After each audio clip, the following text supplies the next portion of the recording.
Soft toy.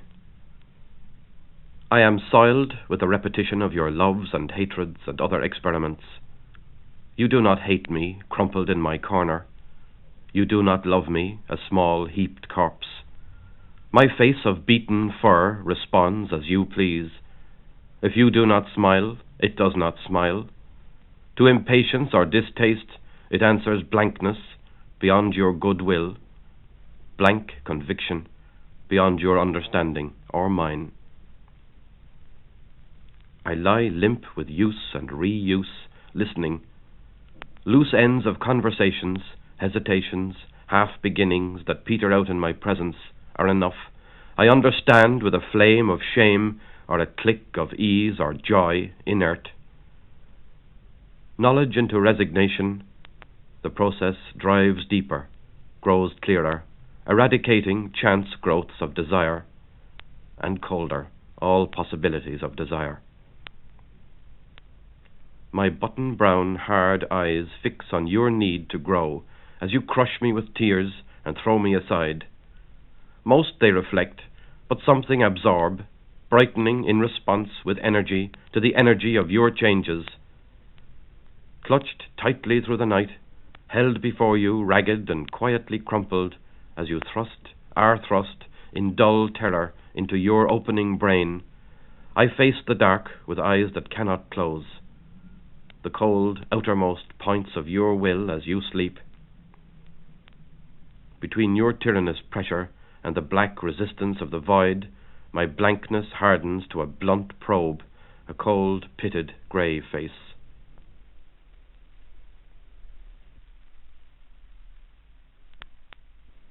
Folk wisdom.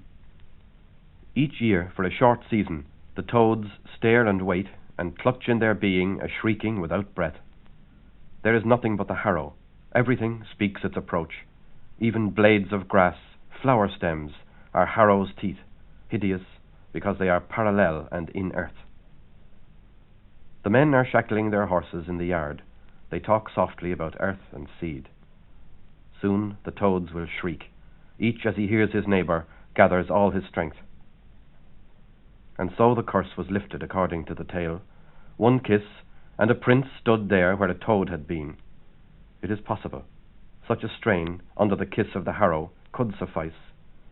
As when a man clutches his ears, deafened by his world, to find a jewel made of pain in his hands.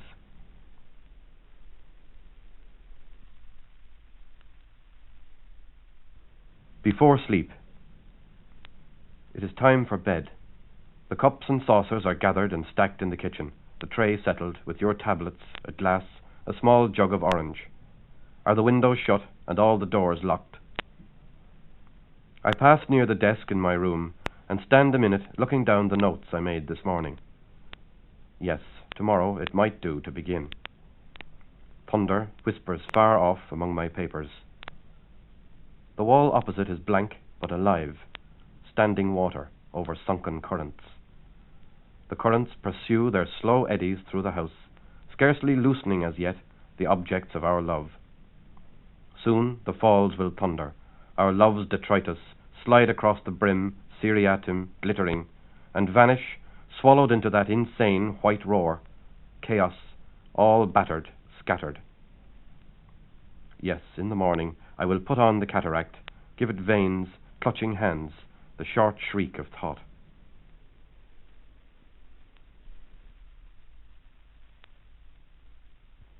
Dick King. In your ghost, Dick King, in your phantom vowels, I read that death roves our memories, igniting love. Kind plague, low voice in a stubble throat, you haunt with the taint of age and of vanished good, fouling my thought with losses. Clearly now I remember rain on the cobbles, ripples in the iron trough, and the horses' dipped faces under the fountain in James's Street, when I sheltered my 9 years against your buttons, and your own dread years were to come. And your voice in a pause of softness named the dead, hushed as though the city had died by fire, bemused, discovering a gate to enter temperate ghosthood by. And I squeezed your fingers till you found again my hand hidden in yours. I squeeze your fingers. Dick King was an upright man. 60 years he trod the dull stations underfoot. 15 he lies with God. By the salt seaboard he grew up, but left its rock and rain to bring a dying language east and dwell in Basin Lane. By the southern railway he increased. His second soul was born in the clangour of the iron sheds, the hush of the late horn. An invalid he took to wife. She prayed her life away. Her whisper filled the whitewashed yard until her dying day. And season in, season out, he made his wintry bed. He took the path to the turnstile, morning and night, till he was dead. He clasped his hands in a union ward to hear St. James's bell. I searched his eyes, though I was young, the last to wish him well.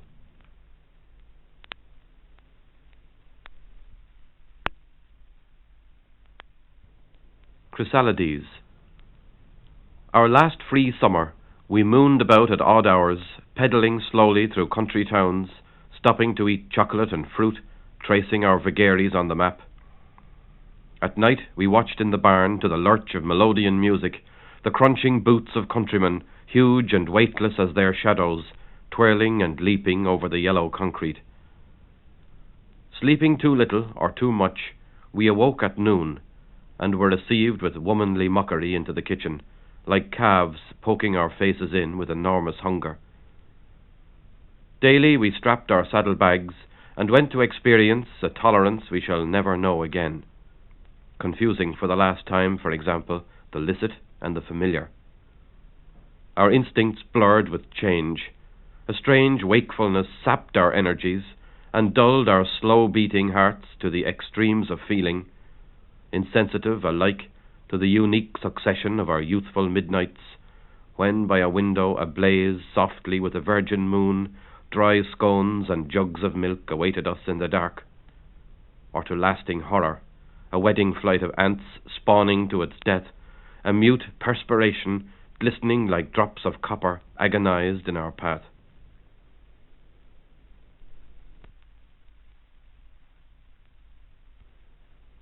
Mirror in February.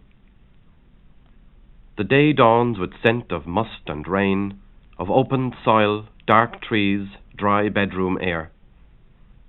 Under the fading lamp, half-dressed, my brain idling on some compulsive fantasy, I towel my shaven lip and stop and stare, riveted by a dark, exhausted eye, a dry, down-turning mouth. It seems again that it is time to learn, in this untiring, crumbling place of growth, to which, for the time being, I return.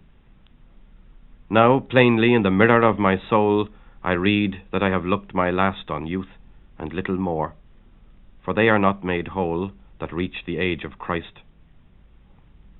Below my window, the awakening trees, hacked clean for better bearing, stand defaced, suffering their brute necessities. And how should the flesh not quail, that span for span is mutilated more? In slow distaste, I fold my towel with what grace I can, not young and not renewable, but man.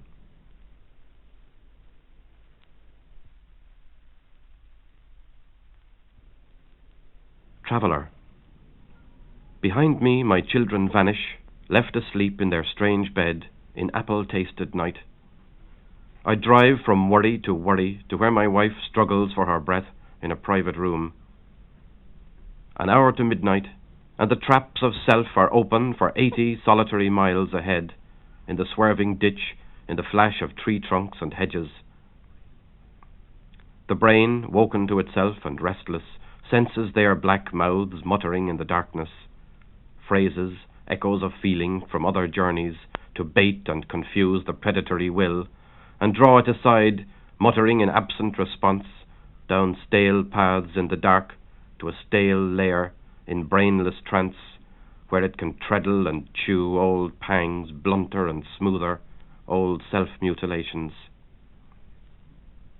Far ahead on the road, the lamps caught something, a cat, a bird, mesmerized. It moved, eating.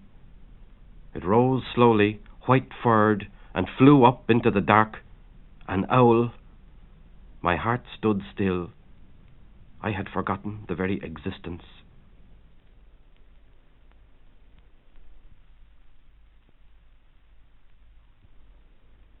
Our mother.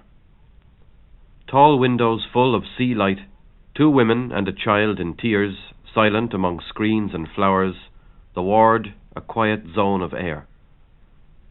The girl whimpers in bed, remote under the anaesthetic still. She sleeps on her new knowledge, a bride with bowels burning and disarrayed. She dreams a red gorgon mask, warped in the steel kidney dish, the tender offals of her core worming around the raw stair. Her mother watches, struck dumb. Tears of recognition run for the stranger, daughter, self, on whom in fascination her eyes feed, as mine on her, a revenant, a rain-worn, delicate stone shape that has looked long into that other face direct. In the next bed, dying of age, the carrier of all our harm turns on us an emptiness of open mouth and damp eyes. All 3 women, 2 in my care, the 3rd beyond all care, in tears. Living, dying, I meet their stare everywhere and cannot move.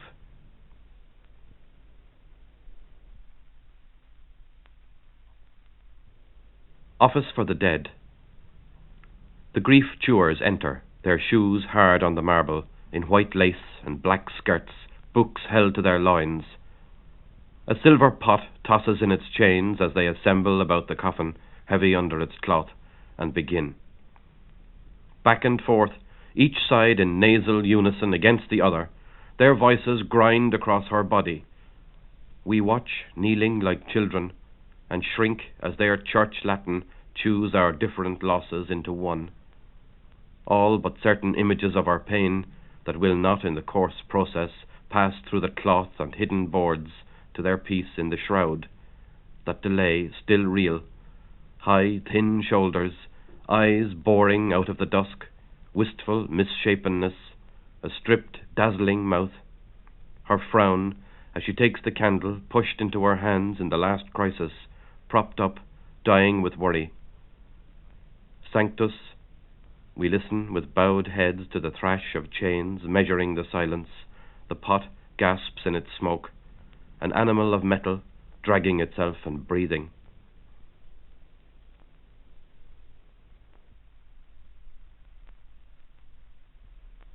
Tear.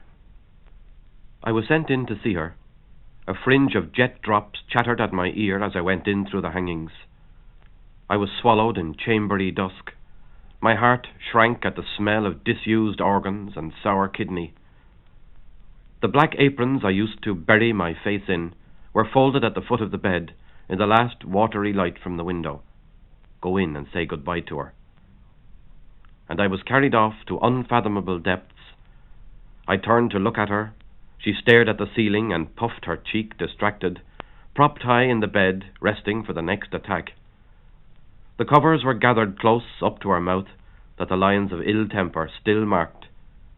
Her grey hair was loosened out like a young woman's all over the pillow, mixed with the shadows criss-crossing her forehead and at her mouth and eyes, like a web of strands tying down her head and tangling down toward the shadow, eating away the floor at my feet. I couldn't stir at first, nor wish to, for fear she might turn and tempt me, my own father's mother, with open mouth, with some fierce wheedling whisper, to hide myself one last time against her and bury myself in her drying mud. Was I to kiss her? As soon kiss the damp that crept in the flowered walls of this pit? Yet I had to kiss. I knelt by the bulk of the deathbed and sank my face in the chill and smell of her black aprons. Snuff and musk, the folds against my eyelids, carried me into a derelict place smelling of ash. Unseen walls and roofs rustled like breathing. I found myself disturbing dead ashes for any trace of warmth, when far off in the vaults a single drop splashed, and I found what I was looking for. Not heat nor fire, not any comfort, but her voice, soft, talking to someone about my father. God help him, he cried big tears over there by the machine for the poor little thing. Bright drops on the wooden lid for my infant sister. My own wail of child-animal grief was soon done, with any early guess at sad dullness and tedious pain, and lives bitter with hard bondage. How I tasted it now, her heart beating in my mouth. She drew an uncertain breath, and pushed at the clothes and shuddered tiredly. I broke free and left the room, promising myself when she was really dead, I would really kiss. My grandfather half looked up from the fireplace as I came out, and shrugged and turned back with a deaf stare to the heat. I fidgeted beside him for a minute, and went out to the shop. It was still bright there, and I felt better able to breathe. Old age can digest anything. The commotion at Heaven's gate, the struggle in store for you all your life. How long and heavy it is before you get to heaven, unless, like little Agnes, you flash up with early tears.